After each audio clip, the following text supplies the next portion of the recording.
Ang tema karon sa atong pagbasa hasta sa atong ebanghelyo mao ang pagpanamilit.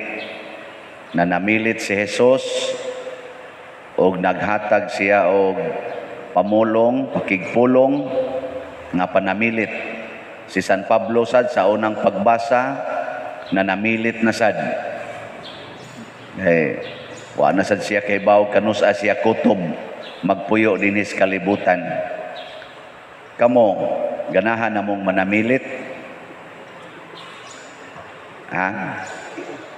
Si Jesus pag panamilit niya 33 anyos siya. Si San Pablo pag panamilit pod niya siguro naa siya sa mga 40 anyos. Kamo sobra naman gyud mo 33. Andam namong manamilit? Oy, daghan kay nato, di ganahan manamilit. Ngano man, mawili. Bisag tiwasono na kayo, di pagyod mo sugot.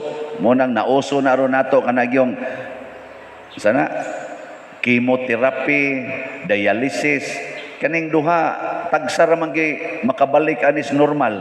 Basta magsugda na kag chemo, sugda na gani kag dialysis, makuli na kayo makabalik kas normal, ending na gina. Di ba? Gasto pag yung kayo. Yang ano mang yung mag-chemo, magmayog, magkuan pa, mag-dialysis, tag-5 ka tuig, tag-8 ka tuig, napay moabot, napay ubot sugarig, 20 ka tuig. Ngano man, kay di lagi ka maong manamilit. So usa di ay nakabahin sa atong pagtuong Katoliko nga gipasunod ni Kristo o gipasunod ni San Pablo ug sa mga apostoles kanibang kamaotang manamilit dinis kalibutan. Kanang manamilit unsay pasabot ana, mawagtang o dili? Kana bang manamilit ka ba? Mawa ka dili? Mawa? Ug ang imong bana mo adtos abroad kay mularga, manamilit nimo, mukis nimo, mawa day na siya. Hindi, oy, ang inyong banding na kung ang imong asawa manamilit kay mo abroad, niya imong hunahuna malipay din ka, salamat taon, abroad na gyud. Ari na sa akong ismiringhoy. When the cat is away, the mouth will play. Og manamilit na nimo, di na pasabot nga bawagtang, oy. Ang banding magpadayon. Wow, bitaw na.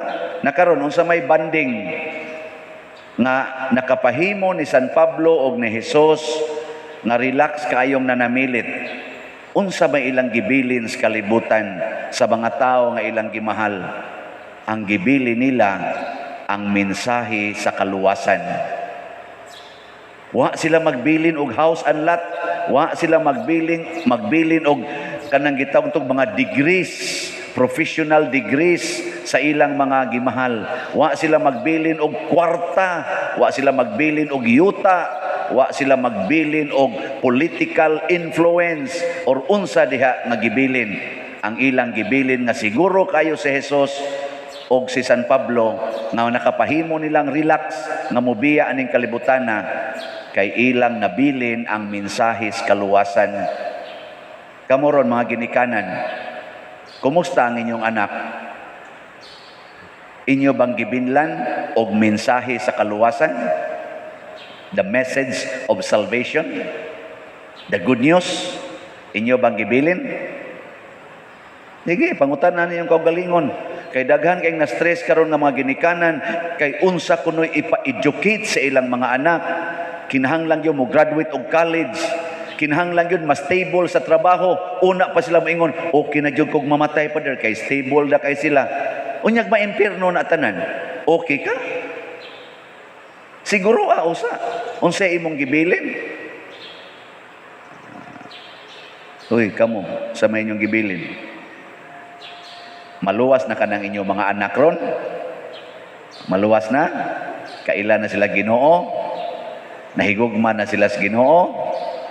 Na San Pablo ay ang iyang ending ingon siya, ako baya nasayod gyud mo adlaw ug gabi, ako gyung gihaguan og maayo ang pagtudlo og pagtrabaho sigon sa gisugo sa Ginoo nako. Karon mobiya nako ninyo. Kung di gani mo maluwas, ay gyud ko ninyo basula. Ay ko ninyo basula. Kay wa jud ko magkuwang sa paghatag ninyo sa pagtulunan sa kaluwasan. Si Jesus mausad, Amahan, ang tanan nga imong gisugo nako, ako nang gihatag ngadto nila. Gipailan ako ang imong ngalan ngadto kanila, kay ang imong ngalan mauman ang naghimo nako nga tao. Ug mo na hinungdan nga akong gipasidunggan ang imong ngalan, pinaagis pagsangyaw ni ini ngadto kanila. Nakaila na sila nimo, nakaila na sad sila nako nga imo kong pinadala, karon pwede na kong mubalik nimo. Ana. Ug mao na ni ang misyon sa simbahan, ang paghatag og kaluwasan sa tanan. Mao bitaw dinhi sa atong parokya, moingon dayon ko, di gani mo mabunyagan, di gani mo makasal, unya pasanginla ninyo ang simbahan kay mahal kay bayad, maimpirno mong tanan, wa ko'y labot ninyo. Kaya nga to din atong bayad sa sakramento, love offering. Kung sama ng love offering, ang labing dako nga imong ikahatag ngadto sa simbahan isip imong halad sa Dios ug pasalamat sa sakramento nga makaluwas nga imong gidawat. Oy, ang kabuang sad nato, mantinilan man lang hinuog hatag ang sakramento, kadto mangyoy andaman ang hikay, kadto mangyong mga buda-buda diha nga nindot kayo, daghan kang giguroy diri nga wa kinahanglana, porting daghanan apay magunit diri loyo, ana, nya diri abli. Ngan abli din hiani. Yung ato gaguroy atong peting taasa nga sinina, panapton. Diri pa lang to gitabon. Di pa makonsensya ang pare. Asa nang ka pare, magsigatubang ni mo diya. Gisayon na lang gana, gisayon na lang mo. Sayon day na. Nya ang gikasal ra ba, nindot sa tanawon, sayon day na. Kana mo nakapamahal, kanang imbitar gyud imbitar ana adto gyud hotel, ana decorate anang buwak. Ang buwak, gipakyaw, tag 30,000. Ang gihatag sa pare, 300.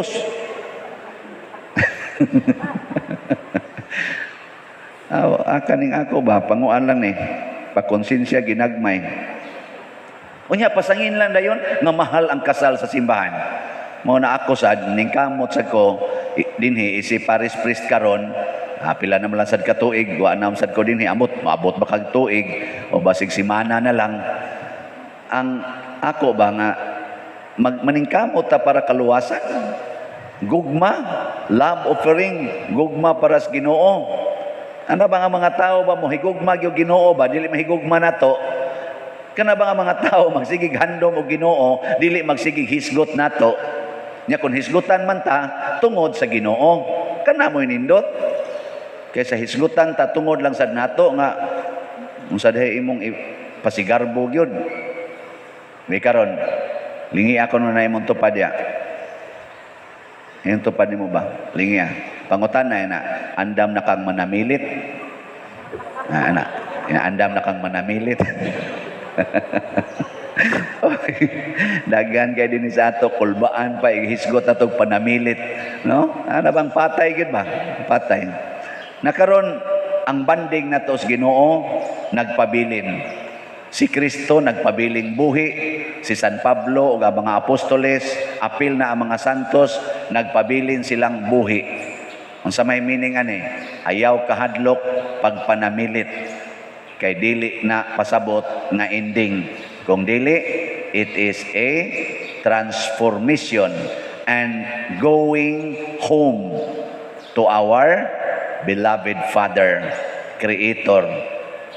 Usasan na siya kapaagi nga og manamilit ta dinhi, kamaotang manamilit adto dayon ta sa kanang gitawag og lugar nga porting ninduta. Daghan mang moingon dinhi sa atong simbahan nga ninindot na kuno. Ninindot na kuno baling Quranan, anatanan isa to ninduta na gyud pader. Wa ranis tumoy kumingking kanindot sa langit. Unsa ra gud ning niya, kinsa ra gud gatrabaho ani? Di man sa kaito sila nindot og mga naong. Ang ilasang abilidad, kuwangan sa di gyud kayo. Pero ang Ginoo, perfect. Perfect beauty, perfect love, basta perfect. Kani di man eh.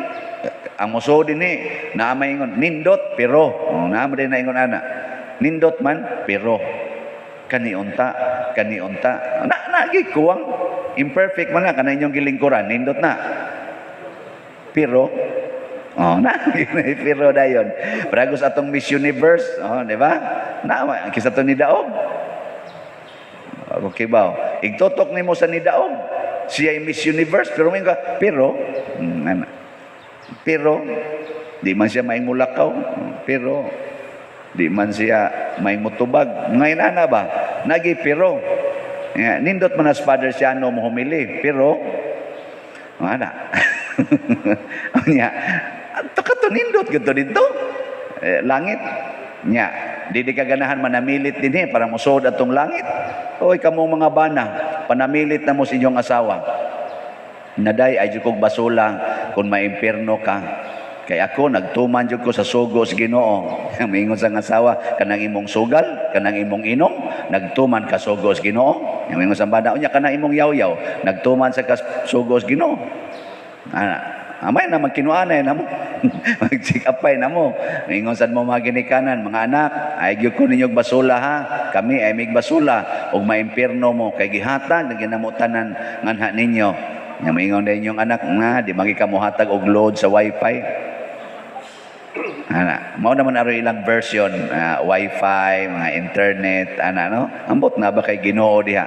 Naagyapon oy. Nay Ginoo diha. Gani kining atong simbahan 90 or di ba mga 85% sa atong mga donors nga ning hatag dinhi nagikan sa atong social media. Kana bang gitawag tong online parishioners. So, pasalamat sa atong online parishioners. Amot pila ka book ninyo dinhi ang naghatag na gyud. Ang dagang ang dagang kinangatag ang daa sa online ngano man ingon din sila, Father, salamat gyud kayo kay nagbutang mo sa online sa inyong misa. Kay sige gyud mig simba, daghan kay mig nakatunan. Nya nabuhi ang among pagtuo sa sige namong paminaw sa imong wali. Ana, kanindot ana nga mga kuano? Naa diha sa internet, naa sa dihi Ginoo di ay. Kita nakabenepisyo pud ta. Nya ngato sang wali, atong misa, ato sang ihat, ipadala ngadto pamaagi ni Ginoo, pero naa sa diha ang daghang mga yawa. Mao na importante kayo ang mensahe sa kaluwasan. Kay kung ikaw magtan-aw kag internet, unya ang imong mensahe nga gibasa di na makaluwas, patay ka diha. Parihar sa nadinig mo simba ka, nya ang imo rong gilingkod-lingkod diha, ang imong gipaminaw di makaluwas. Labi na gasigi karog tan-aw na imong tupad.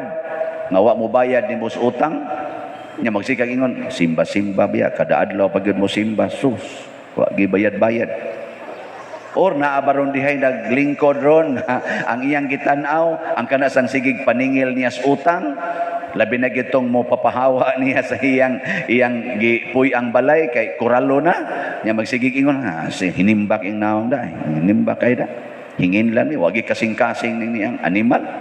Og mao gani na imong gianhin din ni simbahan, away ka puslanan.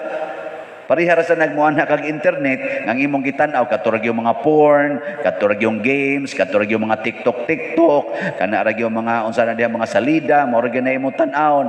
Wa jud ka mo basag Bible, wa ka mo tan-aw gani og mga lives of the saints, wa gani ka mo tan-aw sa mga misa, away ka puslanan ng imong internet.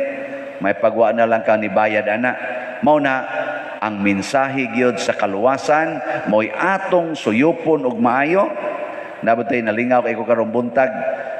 Nasultihan ta mo tibok adlaw gahapon hangtod gabi hangtod karong kaadlawon gasigi kog basa sa akong backlog sugod adtong March 5. Akong gihunatan ginakog basa, sakit na kog kay akong matab, ilakaw-lakaw pa nako, sige jud kog basa. Nakaabot jud ko ron og June April 15. April 16 na lang padungan ni sa present mo wa pa kay nako mabasa ako turong tiwason no Pero daghan kay kong nakatunan sa ilang mga mensahe nga wa dugay kay nakuha mo basa ba. Nagiusa nga iyang gipicturean ang iyang notebook ba. Siya pader duha na ka notebooks nako napuno sa imong mga misa nga akong gitiknot ang akong nakatunan. Iya ko nung gitiknot yang nakatunan na kumayo pa ka. Ako igumag misa wa na jud ko. So og mga matay tagdungan ni mas malangit ka kay inig pangita prago na ng eskwelahan pangitaan kag asa imong notebook nga katong gikopyan. Ang mga bogo wa ka presentar. Pero kani mga bright sige mo nagtiknot na mao na check dayon dako din sila grado sa class standing man siguro na. Oy, ang mga bugo, lukluk laluyo ang kanang papel, lumit pa kaistanan. Oy, hagbong oy. Amo to mas malangit pa to siya. Pasabot naningkamot siya nga iyang punon ang iyang kaugalingon sa mensahe sa Ginoo. So naka mag-take-note ka. Misa napuno na duha na kanotbukan. Kamo, nag-take-note mo. Gaduka-duka ra man kay mo diha. Sige na. Ndug na ta.